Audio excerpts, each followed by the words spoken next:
Recently, an amateur astronomer detected an unusually bright spot in the data from the SOHO solar probe, which turned out to be a completely unknown comet named C/2025 F2 Swan. Experts and amateur space explorers alike hoped that the icy chunk would treat us to a spectacular show in the sky that we could all marvel at with the naked eye. Unfortunately, however, experts have now announced some bad news about Swan. But what happened to the comet? Today, we'll show you exactly how the celestial body was discovered, why comets hold such enormous potential for knowledge, and what fate has befallen Swan. The fascination with comets. When our ancestors saw a comet in the sky thousands of years ago, it was usually not a good sign. After all, a certain Aristotle interpreted the peculiar tail stars as vapors from swamps, which were considered a bad omen. But even in the centuries that followed, these brilliant celestial events were often seen as cosmic harbingers of doom. They were suspected of overthrowing kings, bringing down powerful empires, and causing devastating famines and epidemics. And indeed, the negative view of comets was by no means limited to the distant, unenlightened past. Even in the age of telescopes and modern astronomy, shady businessmen made a fortune from chunks of space debris by peddling a dubious cure for the comet fever, which was supposedly brought to Earth in 1910 by the toxic gas tail of Halley's Comet. Even more tragic, however, were the events set in motion by the Hale-Bopp comet in 1997. Members of the Heaven's Gate cult were convinced that it was the long-awaited spaceship that would take them to the kingdom of heaven. 39 cult members believed they had to sever all ties to their earthly lives, which is why they collectively ended them. From fear to science. Apart from these sad incidents, however, the former comet scare has long since given way to astronomical enlightenment. According to modern science, we are simply dealing with small celestial bodies in the solar system that are best known for their characteristic appearance and special composition.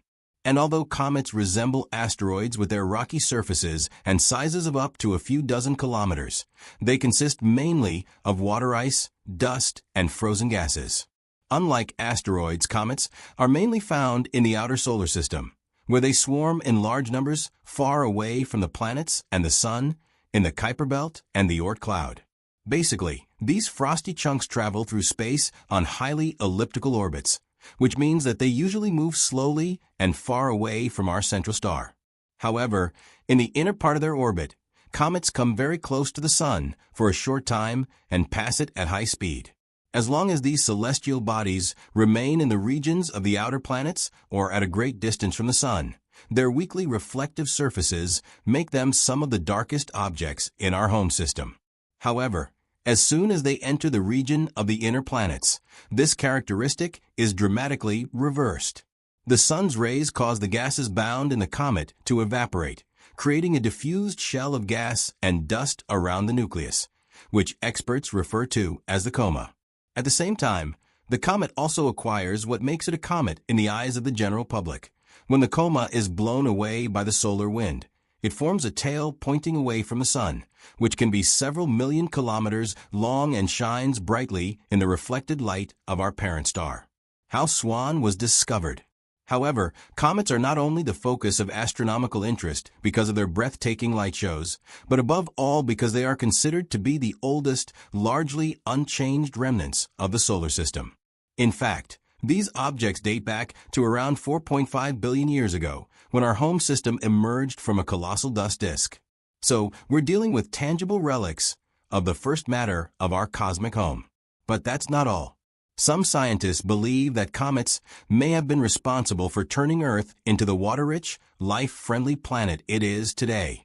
Evidence has already been found to suggest that the water in Earth's primordial oceans, and perhaps even the first building blocks of life, may have literally fallen from the sky. Given this, there is no question that comet research appears to be worthwhile, to say the least. But how do you track down these chunks of rock in the first place?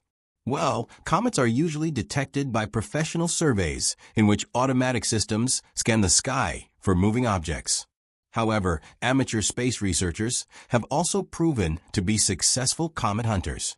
That was the case in 2023, when a Japanese amateur astronomer accidentally discovered Comet Nishimura in photos taken with his normal SLR camera.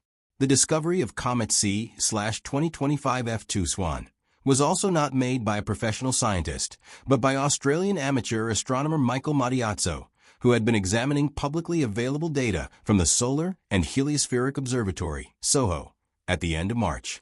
For the sake of completeness, it should be mentioned that in addition to Matiazzo, Vladimir Bazugli and Rob Matson also independently noticed the previously unknown object. This is despite the fact that SOHO's main task is not actually to add new comets to the star charts. Jointly operated by ESA and NASA and in service for almost 30 years, the Space Observatory primarily observes the Sun. At the same time, its UV camera, Solar Wind Anisotropy SWAN, is also capable of imaging comets. As soon as the ice on the comet's surface sublimates, the ionized hydrogen released in the process emits ultraviolet radiation, which then appears as a bright spot in the SWAN instrument. And it was precisely such a bright point of light, moving across the camera's field of view during a series of exposures, that Matiazzo and Bazugli found on March 29th. Robert Matson reported the discovery 2 days later. However, official confirmation was initially slow in coming. Matiazzo commented, "I couldn't verify the comet because it's not visible from my location."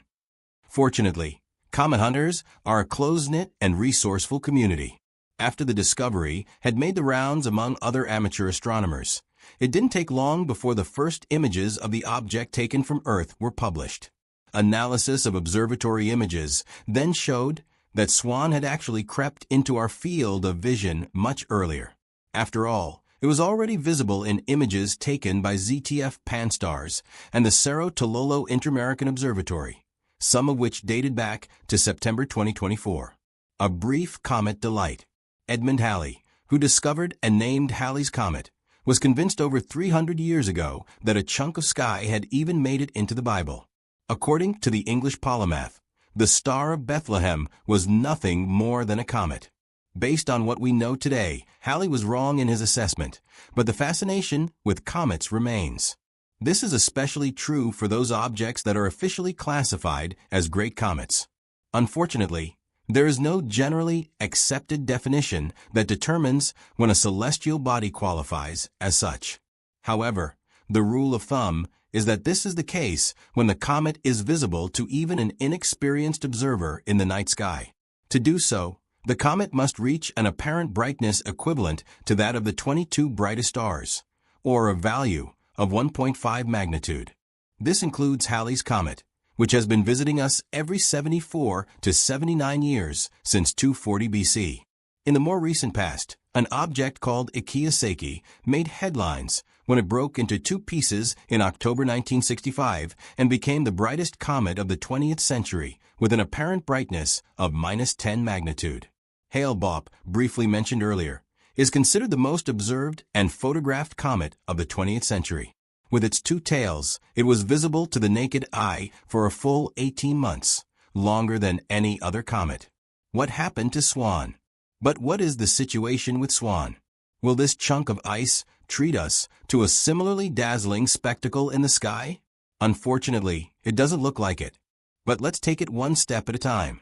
At the time of its discovery, SWAN appeared as a small greenish point of light in the morning sky shortly before sunrise.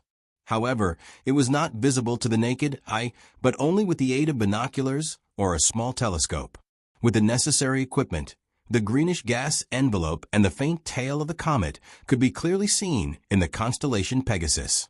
And if everything had gone well in the following days, SWAN would probably have been visible to the naked eye in early May.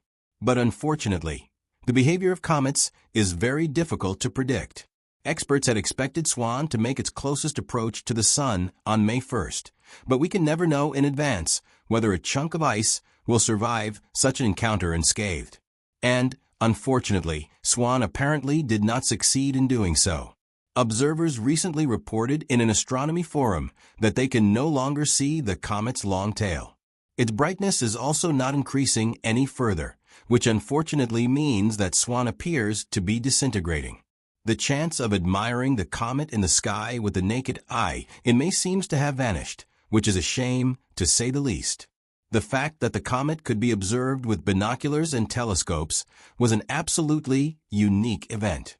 Swan's orbital period around the Sun is a whopping 2.1 million years, which means it would not have returned to our field of vision for many hundreds of thousands of years. But it was simply not meant to be. The future of comet hunting. And yet, we should not mourn the loss of this comet. Who knows? Perhaps the next comet discovery is just an attentive amateur astronomer away, and with it, the chance of a breathtaking sight that no observer will ever forget.